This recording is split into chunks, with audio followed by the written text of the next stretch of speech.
Good morning to you. It must be 5 o'clock in the morning because it's time for another edition of Artisans Tips. I'm Brandon Artisan, President Champion Strategies. Glad to be with you. I know you're trying to get to work, so for our salespeople, we're going to hit you with something quick. It may not relate since we deal with major account, key account, up and down the street, retail, automotive. But today we want to talk about door to door sales. We're continuing that. We started yesterday because I got an email and they said, well, I do door to door and you're talking about automobiles and everything else. So let's continue on with that. Now, if you pick it up from the last video, let's talk about the rejection as an opportunity, not as just a rejection. You see, rejection is a part of the door to door sales job. In fact, let's not really sugarcoat it at all. It's a big part.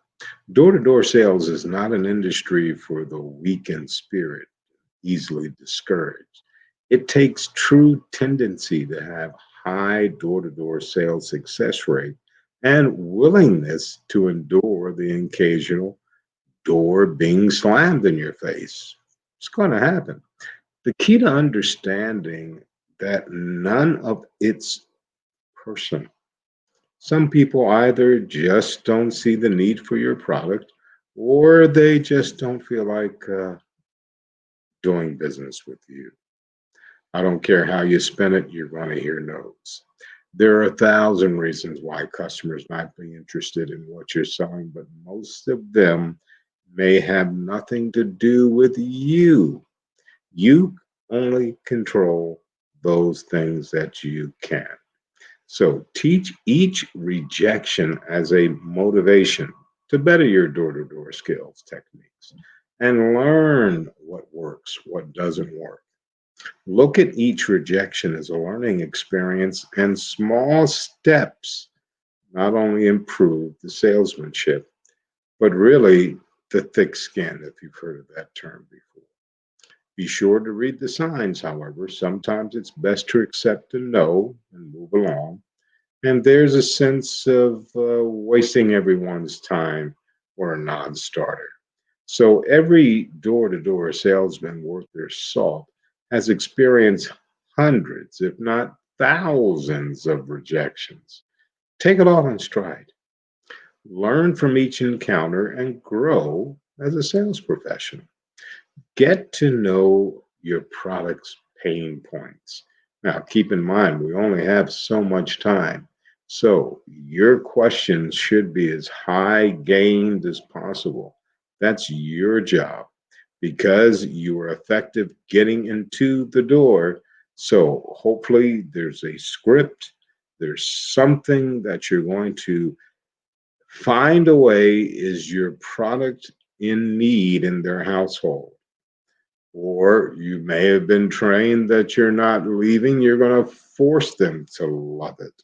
I don't know what your door to door situation is, but questioning is the key. There should have been some type of appointment setting anyway before you went out and ran this event. But let's just look at it this. You're with the guests. Here's one of the questions I would ask. Will your product help them save time? Does it save valuable time that it can be better spent in other ways? Does it add security in some way? It is dependable. And can I get it anywhere else? Are there major features to help me as a game changer in my mind as a prospect, or are you the only one with this technology? Another great way to address your product's pain points is to use the pain funnel. Put your prospects in uh, your own shoes and let's mirror ourselves to find out what's going on in their lives. Remember, it's not an interrogation, it's a conversation. The more you talk in a conversational way in their home, the more information you're going to pick up, you're going to see, especially if there's children or a spouse around.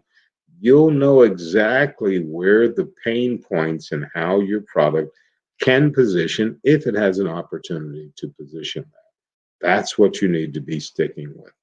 Be mindful of how aggressive you sell, as this can turn many people off, especially in their home. What day of the week is it? Should we do this at another time? Pay attention to the body language, the facial expression, the breathing from the guests. Other physical clues can give you a good window of how this presentation sit is going. And at the end of the day, it's not just about making a sale, it's about creating a lasting, fulfilling relationship on both sides, because we as human beings give out references, referrals to people that we see value in. If I were doing door to door sales, I'm going to make sure that they love the product, it fits into the world, but let them talk about you and your professionalism. That's where the value comes in. Once again, Brad at Hardison, President of Champion Strategies, for our Hardison's tips for today. And as always, in parting, you go out and make it a champion.